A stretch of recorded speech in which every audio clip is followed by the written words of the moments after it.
very good morning to all our teachers and students. This assembly is being conducted and has been organized by students of 11th B. Me, Sona Patil, and my classmates would like to welcome you to the celebration of Subhash Chandra Bose's 125th birth anniversary. Let's start this assembly with a beautiful song, Humko Man Ki Shakti Dena.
Now, Shreya Maslekar will be reading out the thought.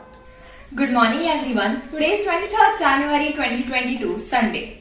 Class 11B shall be conducting today's assembly on the occasion of the birth anniversary of Dr. Subhash Chandra Bose. The thought for the day is, nationalism is inspired by the highest ideals of human race. Satyam, which means the truth. Shivam, which means the God. Sundaram, which means beautiful. I repeat, nationalism is inspired by the highest ideals of human race. Satyam, which means the truth. Shivam, which means the God. And Sundaram, which means beautiful. Thank you. Thank you, Shreya. Moving on, Arushi will be telling us the significance of today. Good morning everyone. I am Arushi Apte and I will be telling you the importance of this day. Give me your blood and I shall give you freedom. The quote by Netaji Subhash Chandra Bose sparked patriotism in the hearts of many Indians to join the fight for the country's independence. 23rd January is celebrated as Netaji Subhash Chandra Bose's birthday every year across various parts of the country. This year, Subhash Chandra Bose Jayanti will be observed on a Saturday and it will mark his 125th birth anniversary. This day tributes the birth of India's most celebrated and revolutionary freedom fighter who spent his entire life fighting for the independence and honor of his nation. People across India celebrate this day in unity. Some states even hold a public holiday. Subhash Chandra Bose was a man of great courage and willpower. He was a true son of his motherland, a scholar, a leader, an intellectual, a visionary, and a warrior. His untiring efforts for the freedom of his nation earned him the greatest titles of all the times, Netaji.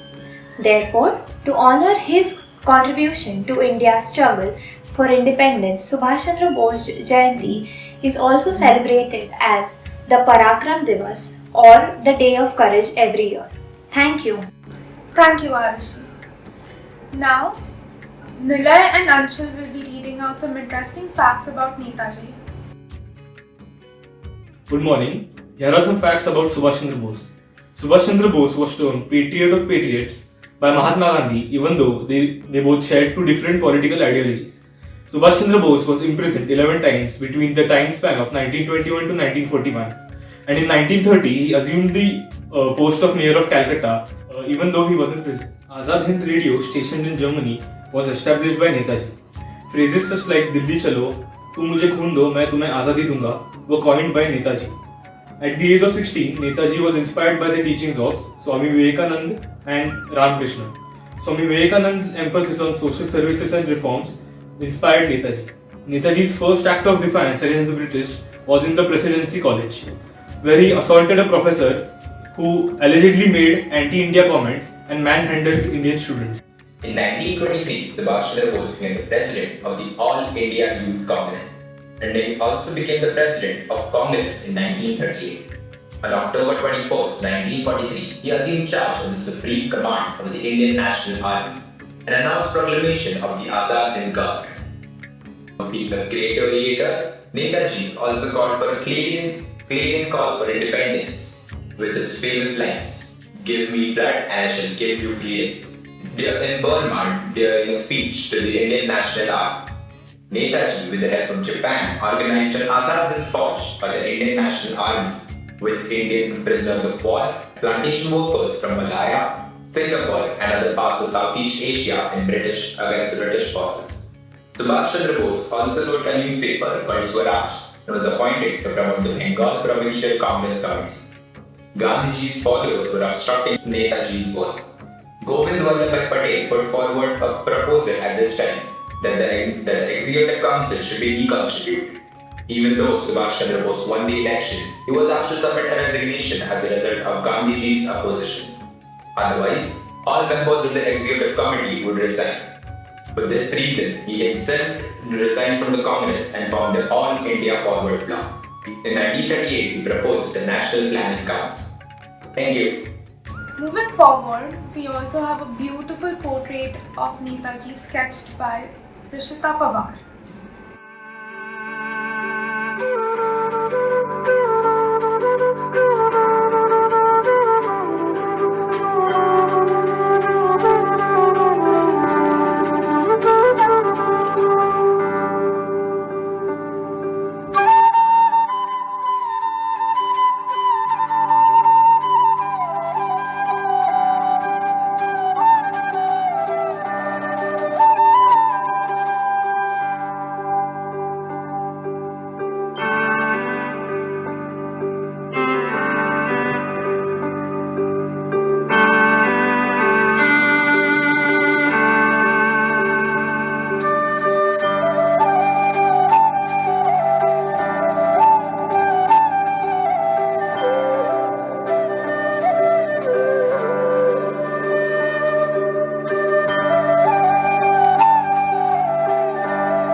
Thank you, Rishita.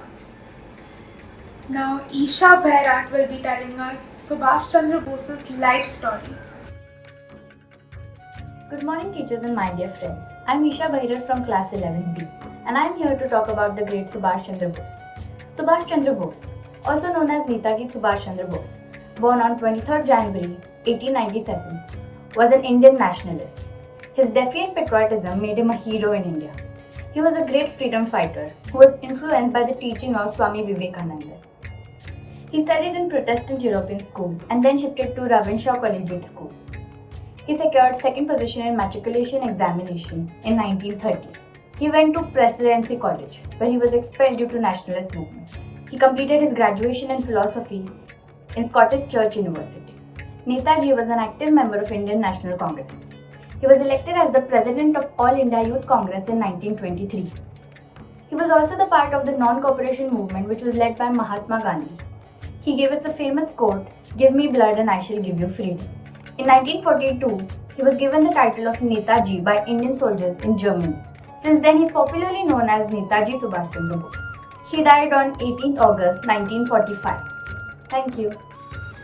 Wow, that was truly very inspiring. Now we have the poem Khuni Hastakshar sung by a choir.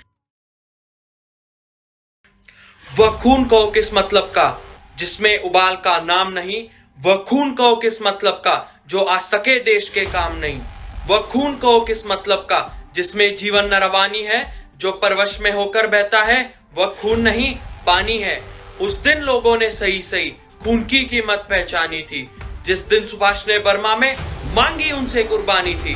बोले स्वतंत्रता के खातिर बलिदान तुम्हें करना होगा, तुम बहुत जी चुके हो इस जग में, लेकिन आगे मरना होगा। आजादी के चरणों में जो जयमाल चढ़ाई जाएगी, वह सुनो तुम्हारे शीशों के फूलों से गूंथी जाएगी। आजादी का संग्राम कहीं पैसों पर खेला जाता है, ये शीश कटाने का सौदा नंगे सर झेला जाता है। आजादी का इतिहास कहीं काली स्याही लिख पाती है, इसके लिखने के लिए खून की दंडी बहाई जाती है। यूं कहते कहते वक्ता की आंखों में खून उतर आए, मुख रक्तवर्ण हो गया, दम कुटी उनकी रक्तिम का। अजानू बाहु ऊंची करके वे बोले, रक्त मुझे तुम देना, इसके बदले में भारत की आजादी तुम मुझसे लो।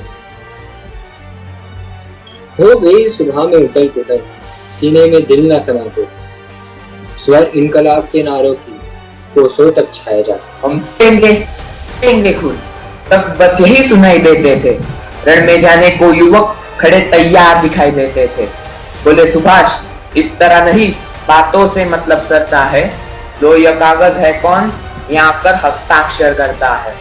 इसको भरने वाले जन को सर्वस्व समर्पण करना है, अपना तन मन धन जन जीवन माता को अर्पण करना है। पर यह साधारण पत्र नहीं, आजादी का परवाना है। इस पर तुमको अपने तन का कुछ उज्जवल रक्त गिराना है। वह आगे आए जिसके तन में खून भारतीय बहता हो, वह आगे आए जो अपने को हिंदुस्तानी कहता हो। तो आगे आए जो इस पर खूनी हस्ताक्षर करता हो। मैं कफन बढ़ाता हूँ, आए जो इसको हंस कर लेता हो। सारी जनता हुंकार उठी, हम आते हैं, हम आते हैं। माता के चरणों में यह लोग हम अपना रक्त चढ़ाते हैं। साहस से बड़े युवक उस दिन देखा बढ़ते ही आते थे।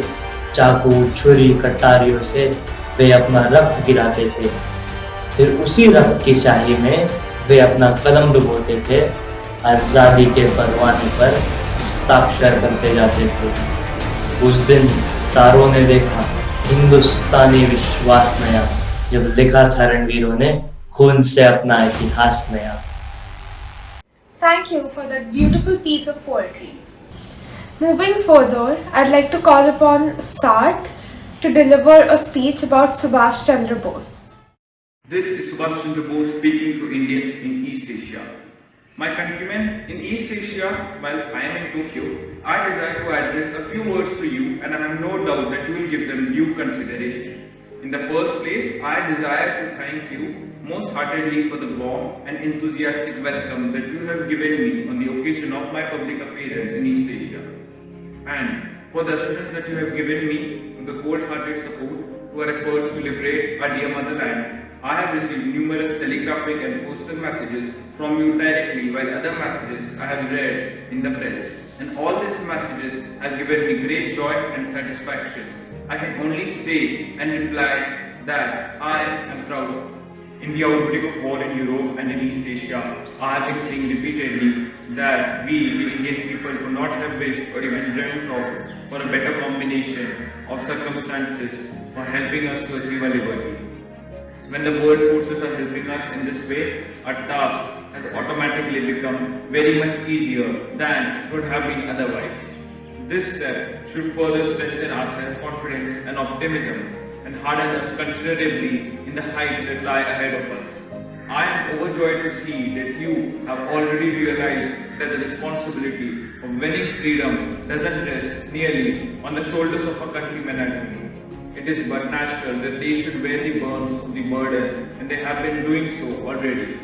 But at the same time, every Indian, no matter where he may be living at the present time, has the duty towards his country, and he must consider his due share towards the final victory. I am convinced that India cannot be completely free until all Indians living abroad perform their duty in this momentous world crisis, owing to the fact that the powers have been giving their fullest support to Indian independence.